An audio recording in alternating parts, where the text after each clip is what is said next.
All right, so Payton Products Incorporated, Brooklyn, New York. Made and printed in USA. Astronauts, Heroes of Space. Unbreakable Payton action figures. And these are, of course, copies of the classic MPC Spaceman form. And interestingly, I was able to find a piece of original packaging online with a 1964 date on it for the a bag of them, at least, a bag of MPC Spacemen. So now know that they were distributed in this form since then. These are less common, believe it or not, than the actual MPC forms. I guess they made millions of them. They made thousands of these. So they're less common. But I want to check these guys out, and I obtained it to open it. The card is in great condition, overall. It's got a bend to it. I'm just not sure what I'd need this sealed up for. There's no date on this thing. Sometime between 1964 and 1972. From the graphics on the package in the 60s, and it does have a Gemini rocket there. It appears to be an Apollo EVA suit here, but that's not what's inside of it, and they don't have a Apollo rocket on it. So 1968, 1967, I don't know.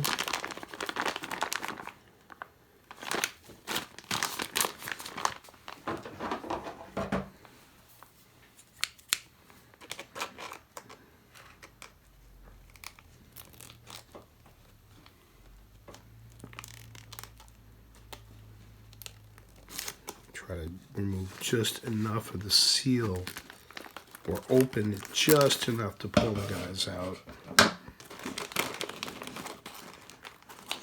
Oh, jeez. They're stuck together there. Maybe just a little bit quieter.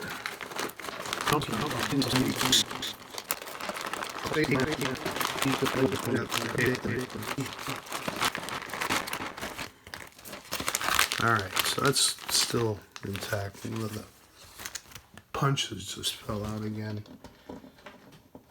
And we'll preserve it. Worry not. Let's do a head count. I like the blue, I like the silver. Yellow and tan. Interesting.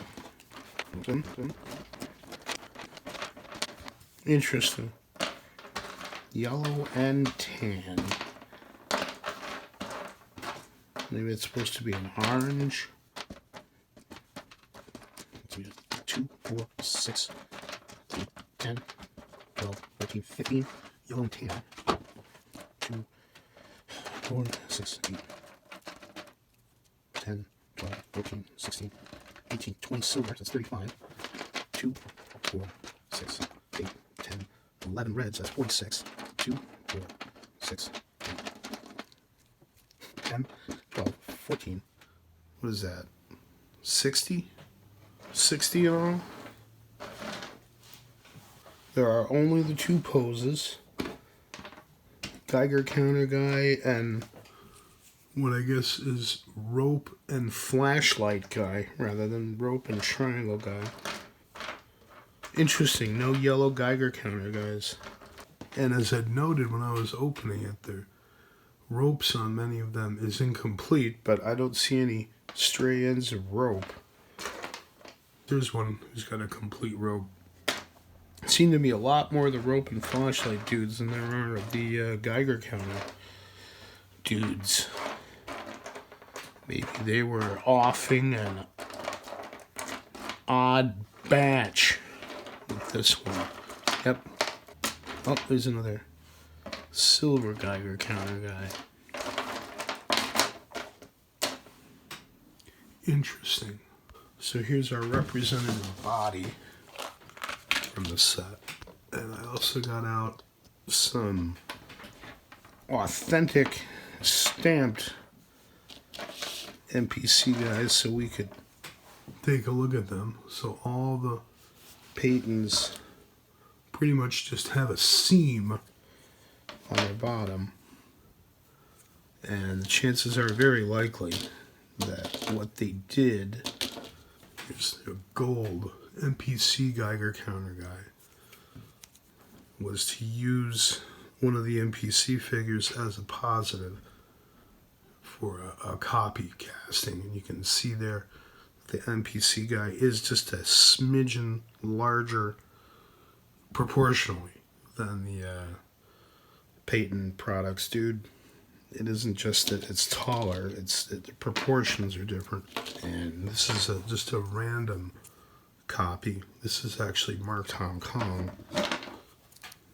Silver Geiger counter, dude. On the left by Payton products, on the right unknown, made in Hong Kong. Interesting how their facial castings are noticeably different there. You can tell from the shadow. And here's another unknown Hong Kong likely copy of a Geiger counter guy, and just compare him to an MPC marked Geiger counter guy here in this nice kind of mango orange. You can see how much bigger, hopefully, the MPC guy is than that copy there. And let's compare it against the Payton products. He's even smaller than the Payton product. The Payton dude is bigger than this one.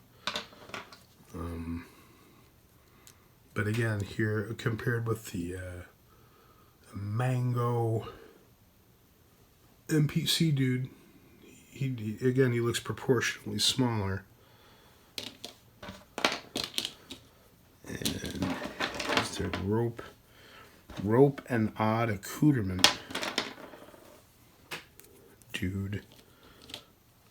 On the right by MPC, marked Payton with nothing.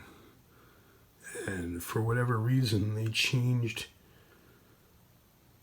the tool hand from the sextant, which I call a triangle because it forms a triangle on the inside. For whatever reason, they changed that into a flashlight or whatever that contraption is that he's holding. Rope looks about the same. Rest of the suit looks about the same. Ash, can you see this? Baloney, perhaps not. And you can see that the MPC dude's plastic is much more opaque. Not going to be a problem telling them apart. Here's one that's a little bit more waxy. And again, you can see just how much bigger his head is. Or I can. Sounds like a lot of supernatural baloney to me. Than the copy with his flashlight. Comparing against the red suit. Now you have your pick on father. Now his chest, his stomach is sort of sucked in there on the copy. Another comparison here. So it's Payton products on the left, MPC on the right. Trying to note the suit detailings. The middle feature on the silver one, whatever that line is going up, it's got bumps on it. It's smooth on the gold guy. Fascinating. Oh, and he doesn't have a hose there for his helmet. He's going to implode. None of the silver guys have their helmets left, or their hose helmets intact. Only the blue guy, the red guy has one too. One of the red guys, sort of. Yeah, definitely crappy, low quality, cheapo MPC Spaceman copies. And we'll be happy to part with a few, use the rest of my art, give the rest up as gimmies. Let's give the final word to studio intern Vicky, reading about the ultimate fate of Payton Products Incorporated from Kent Sprecher's ToySoldierHQ.com. Take it away, Vicky. Payton mainly sold figures in hanger card bags. Payton may have been taken over by fellow Brooklyn, New York concern Winneco Industries in the 1970s. Winneco was formed in 1972 as a shell company to manage the takeover of Palmer Plastics, also located in Brooklyn. By the late 1970s, Payton, Winneco and Palmer were all absorbed by HG Toys. Research info courtesy of Kent Sprecher's ToySoldierHQ.com. Now, would it be okay if I take off most of my clothes and just sort of lounge around the studio tapping my phone screen while you fix us some sandwiches?